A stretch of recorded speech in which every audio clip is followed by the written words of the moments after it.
Coming up on 5 Minute News. US drone kills IS bombers targeting Kabul airport. Biden pays respects to US troops killed in Afghanistan. And Hurricane Ida strikes Louisiana. New Orleans hunkers down. It's Monday, August 30. I'm Anthony Davis. A US drone strike blew up a vehicle carrying multiple suicide bombers from Afghanistan's Islamic State affiliate on Sunday before they could attack the ongoing military evacuation at Kabul's international airport, American officials said.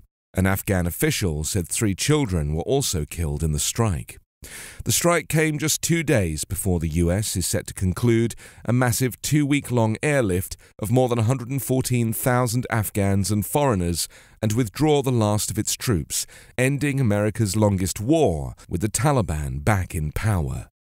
The US State Department released a statement signed by around 100 countries, as well as NATO and the European Union, saying they had received assurances from the Taliban that people with travel documents would still be able to leave the country.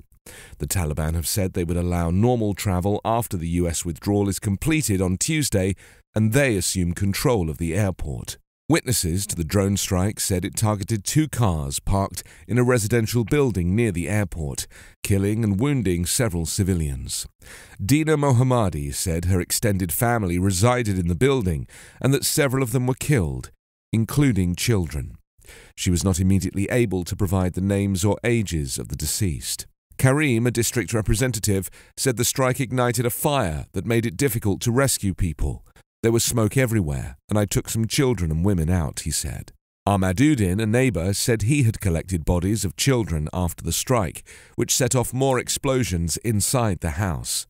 Like many Afghans, the 2 men each go by one name. There was no immediate comment from US officials after the reports of civilian casualties surfaced. In hushed reverence, President Joe Biden stood witness with grieving families on Sunday under a grey sky as one by one the remains of 13 US troops killed in the Kabul suicide bombing were removed with solemnity from a military aircraft that brought them home. The only sounds that could be heard during the mournful ritual of the dignified transfer were the quiet commands of the honor guards in battle dress who carried the flag-draped cases, the hum of the C-17 aircraft that had transported the fallen, and the periodic sob of the sorrowful. Biden and his wife Jill met privately with family members of those killed in the suicide attack near the Kabul airport before the president became the 4th commander-in-chief over 2 decades of war to stand at attention at Dover Air Force Base as the remains of the fallen from Afghanistan returned home. The dead ranged in age from 20 to 31 and came from California and Massachusetts and states in between. 5 were just 20, born not long before the attack of September 11, 2001, that spurred the United States to invade Afghanistan in order to topple al-Qaeda and dismantle their Taliban hosts who ruled the country. At their deaths, the 13 young service members were on the ground for the US to coder its longest war, assisting the evacuation of Americans and of Afghans who helped the US war effort, and are now fleeing the Taliban after their return to power. Biden held his hand over his heart and appeared to shut his eyes in prayer as each transfer case was taken off the military aircraft and placed in an awaiting vehicle. Hurricane Ida blasted ashore on Sunday as one of the most powerful storms ever to hit the US, rushing from the Louisiana coast toward New Orleans and one of the nation's most important industrial corridors. The Category 4 storm, with winds of 150 miles an hour, hit on the same date Hurricane Katrina ravaged Louisiana and Mississippi 16 years earlier, coming ashore about 45 miles west of where Category 3 Katrina first struck land. The rising ocean swamped the barrier island of Grand Isle as landfall came just to the west at Port Fourchon.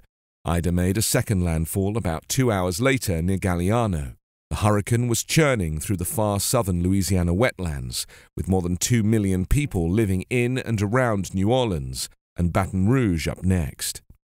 People in Louisiana woke up to a monster storm after Ida's top winds grew by 45 miles an hour in 5 hours as the hurricane moved through some of the warmest ocean water in the world in the northern Gulf of Mexico.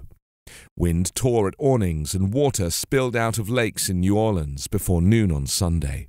Officials said Ida's swift intensification from a few thunderstorms to a massive hurricane in just 3 days left no time to organize a mandatory evacuation of the city's 390,000 residents.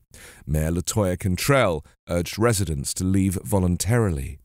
Those who stayed were warned to prepare for long power outages amid sweltering heat.